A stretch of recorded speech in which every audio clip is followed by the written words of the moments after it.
Hello and welcome students to what the current affairs Navya. मेरा नाम नव्या है और रोज की तरह मैं आपके लिए बहुत ज़्यादा इंपॉर्टेंट करंट अफेयर्स के क्वेश्चंस लेकर के आई हूँ।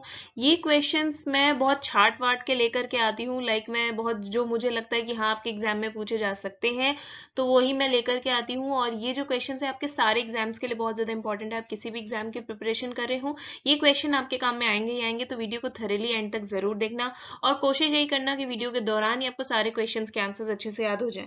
बट अब हमारे दिमाग में एक क्वेश्चन आता है कि मैम ऐसा कैसे हो सकता है कि हमें वीडियो के दौरान ही सारे क्वेश्चंस के आंसर्स अच्छे से याद हो जाए।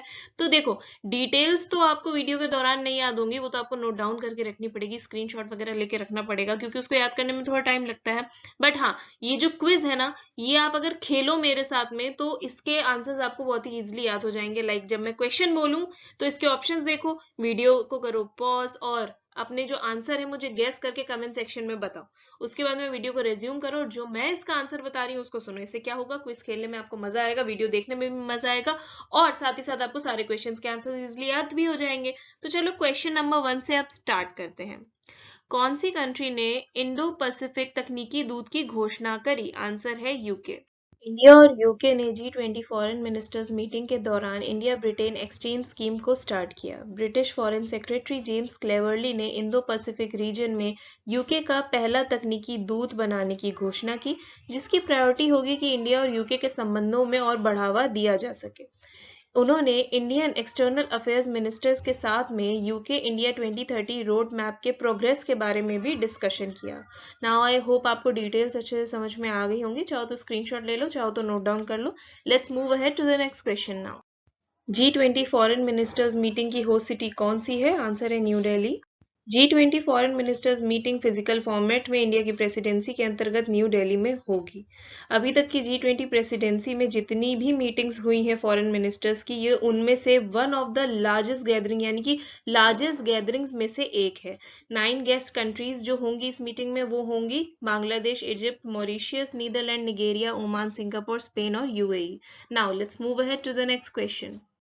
कौन सी यूनियन मिनिस्ट्री ने लॉन्च किया ग्रीवेंस अपैलेट कमिटी? आंसर है ministry of electronics and IT. Minister of state for electronics and information technology Rajeev Chandrasekhar ने लॉन्च किया ग्रीवेंस अपैलेट कमेटी। ये एक फेसलेस डिस्प्यूट रेजोल्यूशन मैकेनिज्म है जो कि डिजिटल प्लेटफॉर्म्स को डिजिटल नागरिकों के लिए अकाउंटेबल यानी कि जवाबदेह बनाता है। ये जो मैकेनिज्म है ये बहुत ज़्यादा इंपॉर्टेंट पार्ट प्ले करेगा इंटरनेट को ओपन, सेफ और ट्रस्टेड और डिजिटल प्लेटफॉर्म्स को लोगों के लिए अकाउंटेबल यानी कि जवाबदेह बनाने में। आई होप आपको ये डिटेल्स अच्छे से समझ में आ गई होंगी। Let's move ahead to the next question now.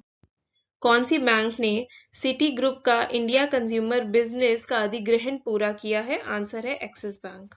Axis bank ने 11,603 करोड़ में सिटी ग्रुप के इंडिया कंज्यूमर बिजनेस का अधिग्रहण पूरा किया। प्राइवेट सेक्टर लेंडर ने सिटी बैंक के कंज्यूमर बिजनेस और non banking financial company consumer business का अधिग्रहण पूरा किया। इस सेल में इंडिया में सिटी के इंस्टीट्यूशनल क्लाइंट बिजनेसेस इंक्लूडेड नहीं है यानी कि शामिल नहीं है।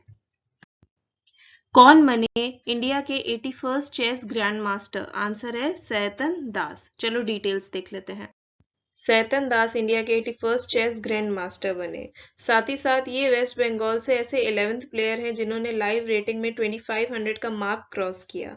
7.5 आउट ऑफ 9 स्कोर के साथ में ये इन्होंने कांस ओपन टाइटल भी जीता है। इन्होंने 2476 रेटिंग पॉइंट्स के साथ में कांस टूर्नामेंट में एंटर किया था और फिनिश किया इन्होंने 2504 रेटिंग पॉइंट्स के साथ में। आपको मैं बता दूं ये 81st चेस ग्रैंड मास्टर है, तो 80th ग्रैंड मास्टर बने थे Vignesh NR. Now I hope आपको डिटेल्स अच्छे से समझ में आ गई होंगी। Let's move ahead to the next question. World Wildlife Day 2023 की थीम क्या है? आंसर है partnership for wildlife conservation. World Wildlife Day हर साल 3 मार्च को मनाया जाता है। ये लोगों में कंजर्वेशन ऑफ बायोडाइवर्सिटी के बारे में अवेयरनेस फैलाने के लिए मनाया जाता है। हर बार इसकी एक पर्टिकुलर थीम होती है। इस बार की थीम जैसे कि मैंने आपको पहले ही बताई है partnership for wildlife conservation. ये आपको याद रखना है क्योंकि थीम्स वगैरह ना एग्जाम्स में पूछी जा सकती है, तो इसको अच्छे से याद कर लिया करो। Let's move ahead to the next question now. Indian states energy transition report के हिसाब से कौन सी स्टेट ने सबसे ज्यादा प्रगति करी है क्लीन इलेक्ट्रिसिटी के ट्रांजिशन में? आंसर है कर्नाटका एंड गुजरात। कर्नाटका और गुजरात उन मेजर स्टेट्स में से एक है जिन्होंने सबसे ज़्यादा प्रोग्रेस करी है क्लीन इलेक्ट्रिसिटी के ट्रांजिशन में। Institute for energy economics and financial analysis ने एम्बर के साथ मिलकर एक नई रिपोर्ट तैयार की है जिसका नाम है इंडियन स्टेट्स एनर्जी ट्रांजिशन। इस रिपोर्ट ने 16 स्टेट्स को एनालाइज किया है जो कि इंडिया के एनुअल पावर रिक्वायरमेंट का 90% हिस्सा है। नाउ आई होप आपको डिटेल्स अच्छे से समझ में आ गई होंगी। Let's move ahead to the next question now. कौन वियतनाम का नया प्रेसिडेंट चुना गया? आंसर है वो वैन थोंग। वियतनाम की नेशनल असेंबली ने वो वैन थोंग को देश का नया राष्ट्रपति चुना है। उन्हें रूलिंग कम्युनिस्ट पार्टी के द्वारा राष्ट्रपति के रूप में नामित किया गया। वो पार्टी के पोलित ब्यूरो के सबसे युवा सदस्य है यानी कि यंगेस्ट मेंबर है। वियतनाम एक साउथ ईस्ट एशिया की कंट्री है और इसकी कैपिटल है हैनोई। आई होप आपको डिटेल्स अच्छे से समझ में आ गई होंगी। Let's move ahead to the next question now. कौन बनी पहली women legislator to Nagaland legislative assembly? Answer है इसका Hekani Jakhalu. Nationalist democratic progressive party की हेकानी जकालू 60 मेंबर्स वाली नागालैंड लेजिस्लेटिव असेंबली की पहली विमेन अध्यक्ष बन गई हैं। जकालू 2023 नागालैंड असेंबली इलेक्शंस में दीमापुर 3 कॉन्स्टिट्यूएंसी क्षेत्र की विजेता डिक्लेयर कर दी गई हैं। नाउ आई होप आपको डिटेल्स अच्छे से समझ में आ गई होंगी। Let's move ahead to the next question now. कौन बने इंडियन मेंस हॉकी टीम के नए कोच? आंसर है इसका Craig फुलटॉन।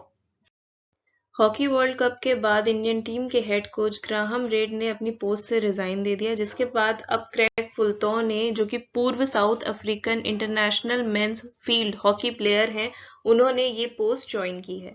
As an international player summer Olympic 1996 to 2004 ये 8 साल और मेंस हॉकी वर्ल्ड कप 2002 में इन्होंने साउथ अफ्रीका को रिप्रेजेंट किया था।